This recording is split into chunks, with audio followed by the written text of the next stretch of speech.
नमस्कार फ्रेंड्स, स्वागत आहे तुमचं मनुकी रसोईमध्ये। कसे आहेत तुम्ही सर्व? आशा करते सर्व स्वस्त आणि मस्त असणार।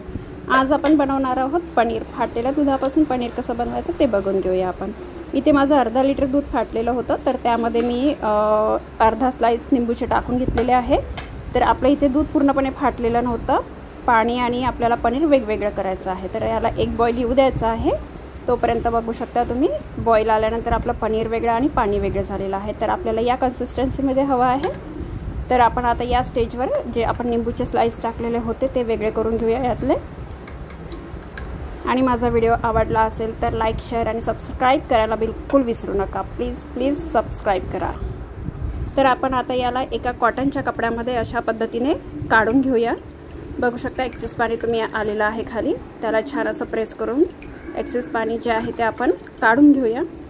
बघू शकता, आणि याला छान प्यायच्या पाण्याने वॉश करून घेऊ, जेणेकरून यामधलं जे निंबूचं टेस्ट येतो ना, हलकंसं आंबटसर आणि फाटलेलं दूध आहे शेवटी ते, त्याचं पण याला स्मेल नको अशा प्रकारे। ठीक आहे, तर याला आपण इथे असं कॉटनच्या कपड्यामध्ये घट्ट बांधून घेतलेलं आहे गाठीने, आणि मी खाली एक प्लेट घेतलेली आहे, उलटी ठेवलेली आहे, आणि त्या प्लेटवर आता हेवी असं काहीतरी वस्तू ठेवायची।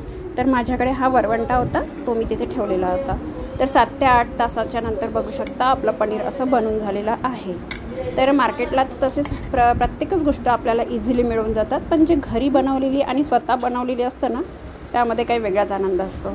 तर यामध्ये तुम्ही भरपूरशा डिश बनवू शकता। नक्की तुम्ही बनवा, पनीर पराठा बनवा, शाही पनीर बनवा, मटर पनीर बनवा, तुमची मर्जी, आणि मस्त ट्राय करा आणि खात राहा आणि स्वस्त राहा, मस्त राहा, आणि माझ्या चॅनलला सबस्क्राईब करा प्लीज। धन्यवाद।